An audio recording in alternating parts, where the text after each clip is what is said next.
My name is Emily Carter. I'm 22 years old. The day my brother Jason got his Berkeley acceptance letter, they popped champagne and hired a photographer. When mine came from Stanford, they barely looked up from their phones. I stood there, envelope shaking in my hands, waiting for someone, anyone, to care. Mom kept scrolling through Facebook. Dad tapped away at his laptop. Jason mumbled something that sounded like congrats, but never paused his game. That night, over lasagna, they announced they'd cover all of Jason's tuition. As for me, "You're resourceful," Dad said. "You'll figure it out." And I did. 2 jobs, 3 shifts, 4 hours of sleep a night. What they didn't know is that 4 years later, at graduation, I'd walk across that stage and make sure they'd never forget who they overlooked. If this kind of story resonates with you, please like, share, and subscribe. Your support helps us keep telling the stories that matter. Let's begin. The day my brother's acceptance letter arrived, they bought champagne. When mine came, they barely looked up from their phones. I stood in the hallway, envelope trembling in my hands, waiting for someone, anyone, to notice. Jason was sprawled on the couch, playing some game on his phone, while Mom scrolled through Facebook and Dad tapped away at his laptop. I cleared my throat. No one looked up. "I got in," I said, voice steady but low. "Stanford." Mom blinked, pausing mid-scroll. "Oh, that's nice, honey," she said, like I'd just announced I'd won a free smoothie. Dad didn't even glance up. Jason mumbled something that sounded vaguely like congrats, but kept his eyes glued to the screen. 2 months earlier, when Jason's letter from Berkeley arrived, they'd popped open a bottle of Moe. Balloons, cake, 100 photos for Instagram with captions like, "Our future CEO," and "Proud Parents Moment." I'd stood in the corner of the living room that day, clapping along, swallowing the same bitter taste that had followed me around for years. This wasn't new. This was just the latest example. At dinner that night, Mom served Jason an extra-large helping of lasagna. The conversation, as always, revolved around him. His future, his major, his summer plans. I sat quietly, pushing food around my plate, trying to keep my smile in place. Dad finally cleared his throat. "So, about college expenses," he began, folding his hands like he was chairing a board meeting. "We've decided to cover Jason's full tuition, room and board." I froze. My fork slipped against the plate, making a sharp metallic scrape.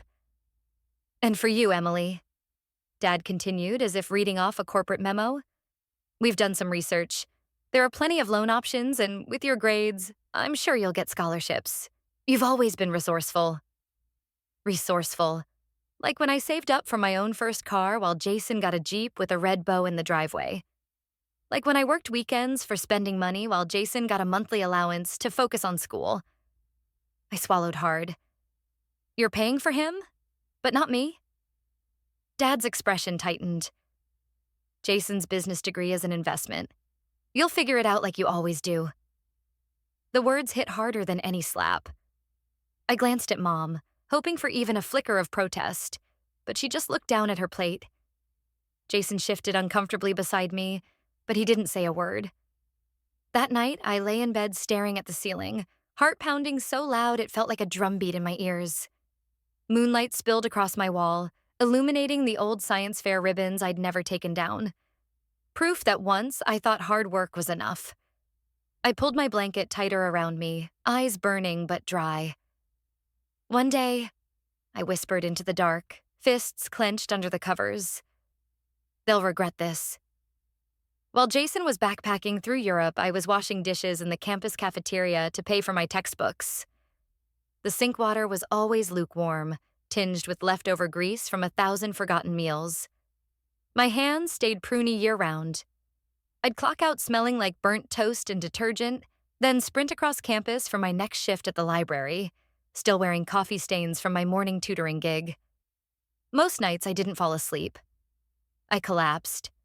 My dorm room became a hybrid of workspace and war zone. The The corner by my desk was covered with sticky notes, deadlines, shifts, scholarship reminders. On the wall above my bed, I taped a budget sheet titled, "How Not to Go Bankrupt Before Graduation." Every line item had 3 exclamation marks: rent, books, food. The column labeled emergency fund remained blank. Jessica, my roommate from Los Angeles, didn't get it. Her dad sent monthly care packages from Whole Foods, and her biggest stress was choosing between a weekend in Napa or Santa Barbara. One night, I stumbled back to the dorm after a 7-hour library shift, dropped my bag by the door, and face-planted onto my bed. "Are you alive?" Jessica asked, looking up from her laptop. "Barely." My voice came out muffled against the pillow. "Midterms, 2 papers, 3 shifts, and I'm out of coffee." Jessica wrinkled her nose. "Don't your parents help at all?" I peeled my face from the blanket. "They believe in self-sufficiency."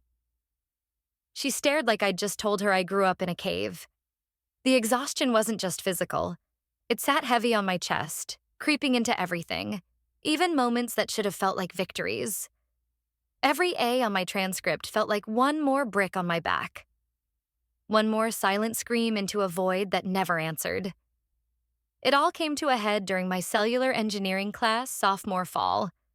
We were discussing membrane permeability. I'd pulled an all-nighter finishing a lab report, followed by a double shift at the cafe. As Professor Bennett's voice floated through the lecture hall, my vision blurred. The words on the projection screen swam. And then, darkness. I jolted awake to the sound of chairs scraping. The lecture had ended. Students were filing out, and Professor Bennett stood at the front, arms crossed, eyes fixed on me. "Ms. Carter," she said, voice cool but not unkind. A moment. Embarrassment burned up my neck. I gathered my things and approached her, half expecting a reprimand. Instead, she gestured toward an empty desk and sat on its edge. "You've been submitting excellent work," she began, "but I'm concerned. This is the 3rd time you've fallen asleep in my class." I opened my mouth to explain about the jobs, the loans, the endless calculations on that stupid budget sheet, but all that came out was, "I'm sorry." She studied me for a long second. "How many hours a week are you working?" 30, I admitted, barely above a whisper. Her eyebrows rose. "That's unsustainable, and a waste of potential." My throat tightened. I don't have much choice. Professor Bennett tilted her head. "Maybe you do. I'm leading a research project, biometric sensor development for early cancer detection. We need undergrads who aren't afraid of hard work and late nights. Paid position, small stipend, but better than dishwashing." My heart stuttered. "Research? Under Professor Bennett?" I hesitated. The cafe paycheck wasn't great, but at least it was steady. She seemed to read my thoughts. "Less money, but maybe, finally, a future." Her words landed like a dare. I nodded. "I'm in." Walking back to my dorm that night, something strange stirred in my chest. Hope, maybe, or something close. Dropping my bag on the floor, I grabbed my phone. One new text from Mom. "Jason's business school orientation went great. So proud of him."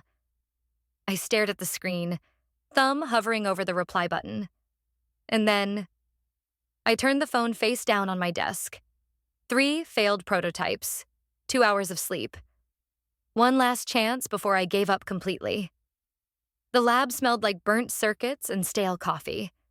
My sweatshirt clung to me, heavy with 3 days' worth of sweat and regret. The clock above the door read 2:47 a.m. The building was silent except for the low hum of equipment and the occasional pop from the ancient radiator. I sat at my workstation, staring at the array of biosensors spread out like little tombstones of failed experiments. Each one a reminder that I was dangerously close to confirming what my father had always believed, that I wasn't worth the investment. My head dropped into my hands. The fluorescent lights above flickered once, then steadied. Somewhere deep inside, I heard Grandma Margaret's voice. "Don't let anyone dim your light." I pulled in a shaky breath and opened my laptop again. The data logs from the latest test were sitting on the screen, unreviewed. My gut told me it was another failure, but I clicked through anyway. Line after line of expected zeros, until suddenly, something. A spike. Small but unmistakable. I blinked. Rechecked the sample ID. This was a control sample, no cancer markers, but the signal was there. I scrolled further. Another spike in another supposed negative control. I frowned, heart rate climbing. This wasn't background noise. This was something. Scrambling off my chair, I grabbed the previous batch of raw data. The same anomaly appeared in every control run over the last 72 hours. I ran my fingers through my hair, pacing in a tight circle. There was only one explanation. Our sensor wasn't failing. It was detecting something we hadn't programmed it to find. I yanked open the storage freezer, pulled fresh samples, recalibrated the equipment, and reran the test. My hands shook as I placed each tiny vial into the holder. Minutes stretched like hours. The screen refreshed. The signal wasn't a fluke. It was real.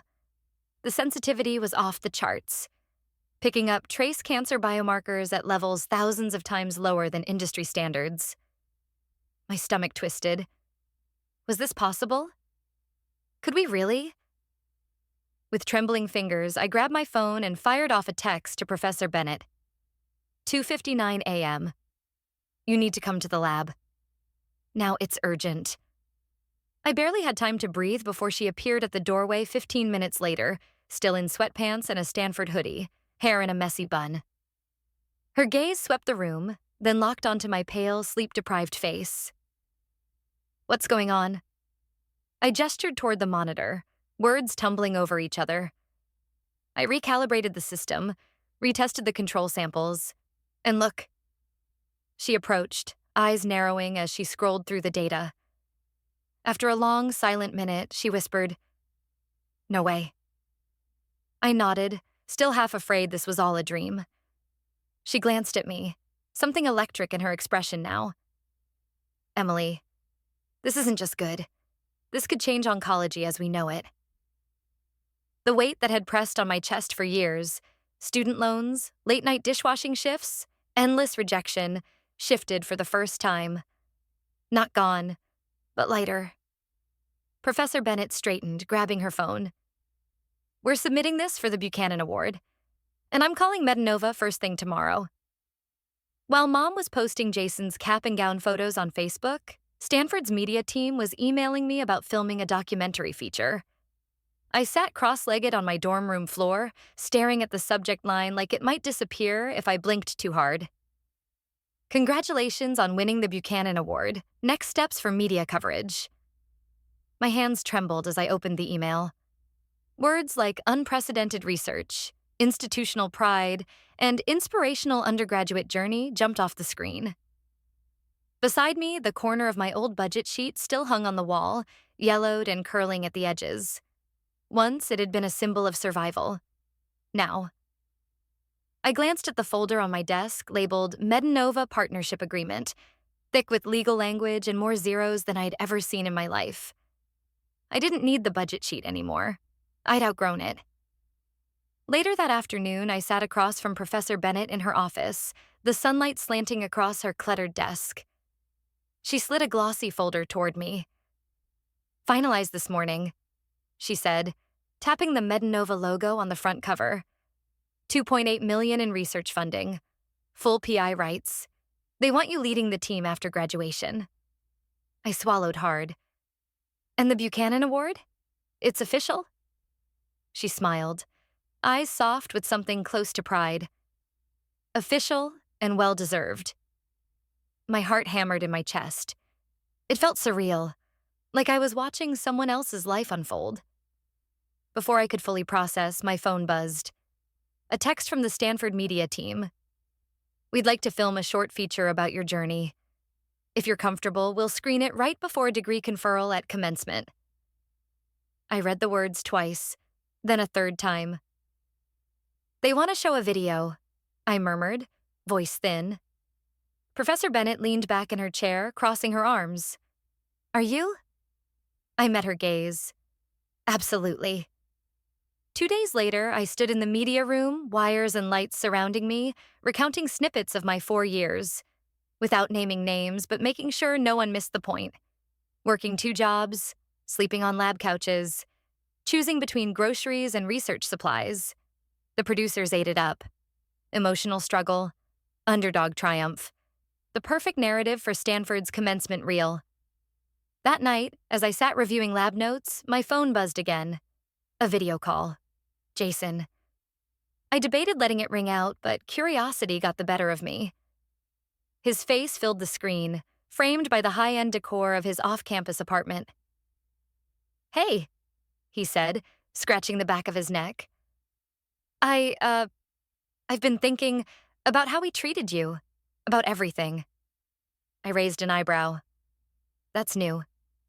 I mean it. His voice was soft, guilt threading through each word. I was a jerk. They were worse, I don't know. I'm sorry. For a second, I almost let myself feel something, but years of practice distance kicked in. Appreciate the thought, I said, glancing back at my laptop. But I've got work to do. As the call ended, I felt neither relief nor anger, just focus. The next evening, I stood alone in the main auditorium, empty except for the echo of my footsteps across the polished floor. I walked slowly toward the stage, looking up at the rows upon rows of seats soon to be filled with students, families, and faculty. The spotlights were already rigged. The projection screen hung like a silent promise overhead. I exhaled, slow and steady, letting the weight of the moment settle deep in my chest. Let's give them something they'll never forget.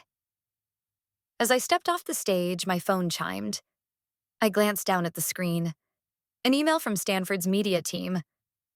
Your segment will air right before degree conferral.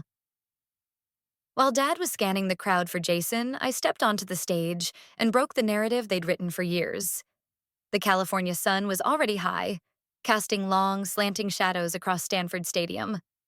The air smelled of sunscreen and fresh-cut grass. Thousands of folding chairs stretched out in neat rows, filled with students in caps and gowns, their families buzzing with anticipation. My family sat in the VIP section, dressed like they were attending some corporate gala. Mom in a pastel blazer, Dad in his gray suit and Stanford alumni tie, probably chosen just for this moment. Jason, of course, sat front and center, laughing with friends from his business school cohort. They weren't looking for me. They weren't expecting me. The university band wrapped up their opening number. The audience hushed as the university president took the podium. And now? Her voice rang out, clear and amplified. Before we confer degrees today, we'd like to highlight an extraordinary achievement from one of our undergraduates. I heard the collective shuffle of programs being flipped open, scanning for the next section. A ripple of whispers began as the big screens on either side of the stage lit up. The first clip showed me in the campus cafeteria, hair pulled back, wiping down tables long after midnight. Then cuts to me asleep on a lab bench, curled under a scratchy blanket. Another scene. Me hunched over a microscope, circles under my eyes dark enough to shadow my entire face. Snippets from my journal flashed in text over the footage. They believe I'm fine because I don't ask for help. Some nights, I wonder if anyone would notice if I disappeared. I'm working twice as hard just to be seen half as much. The camera panned to me delivering samples in the rain, hauling textbooks on my bike, typing grant applications at 3 a.m. I sat motionless in my seat among the engineering graduates, my heart pounding so hard it shook my ribs. The camera cut back to the stage. The president adjusted her glasses and smiled. Graduating today with highest honors in biomedical engineering, Emily Carter has not only excelled academically, but has led groundbreaking research in early cancer detection. Her sensor technology, developed during her undergraduate years, is now entering partnership with Mine.So Technologies under a $2.8 million research grant heads swiveled across the audience. I caught sight of Mom sitting bolt upright, her mouth slightly open. Dad leaned forward, squinting at the stage like he hadn't heard correctly. Jason froze, a strained smile faltering on his face. The president continued, "In recognition of her extraordinary perseverance and scientific contribution, Emily is this year's recipient of the Buchanan Innovation Award." The applause started scattered but swelled quickly. Students, faculty, even strangers on their feet. I rose slowly, stepping away from my row, letting the moment stretch like pulled wire. Walking toward the stage, I kept my head high, posture steady. At the podium, I scanned the sea of faces. And then, I found them. Mom's hand covered her mouth. Dad's face flushed a deep, unmistakable red. Jason sat with his head bowed. I adjusted the microphone. "For years," I began, voice clear. "I worked nights so I could afford tuition, while my parents told me I wasn't worth investing in." A few people in the audience gasped. The rustle of discomfort spread like wildfire. I pulled double shifts, slept under lab tables, skipped meals, because giving up wasn't an option. I paused, letting the words hang heavy. They said Jason's business degree was an investment. Me? I'd figure it out on my own. I smiled, just enough for the cameras. Today, let's see if they still feel that way. I stepped back as the applause erupted, drowning out even my own racing heartbeat. From where I stood, I caught the exact moment when my mother's eyes widened. My father shifted uncomfortably in his chair, and the entire row of people near them turned to whisper. For years, I begged for their attention. Now, they couldn't look me in the eye. The post-ceremony chaos unfolded like a slow-motion montage around me. Graduates throwing caps, parents waving bouquets, friends posing for selfies against the backdrop of Stanford's iconic red rooftops. I stood alone near the edge of the stadium lawn, letting the noise blur into white static. My hands trembled, not from nerves, but from the adrenaline still burning through my bloodstream. I knew they'd come. Sure enough, I spotted them weaving through the crowd. Dad led the way, adjusting his tie like he was preparing for a deposition. Mom clutched her designer purse with both hands, her expression tight, eyes darting anywhere but at me. Jason trailed a few steps behind, shoulders slumped. "Emily," Dad started, forcing a smile. "That was quite a surprise." I crossed my arms, silent. "We had no idea." Mom chimed in quickly, voice brittle. "All this, the award, the research, you should have told us." I stared at her. Would it have mattered? Her face crumpled just a little, but she didn't answer. Dad cleared his throat. "Regardless, we're proud of you. This Metanova contract, it's impressive." I let the silence sit there long enough for the discomfort to settle deep into their bones. Then I spoke, slow and measured. "Proud now? After ignoring every scholarship letter I brought home? After telling me to figure it out while you paid for Jason's Europe trip?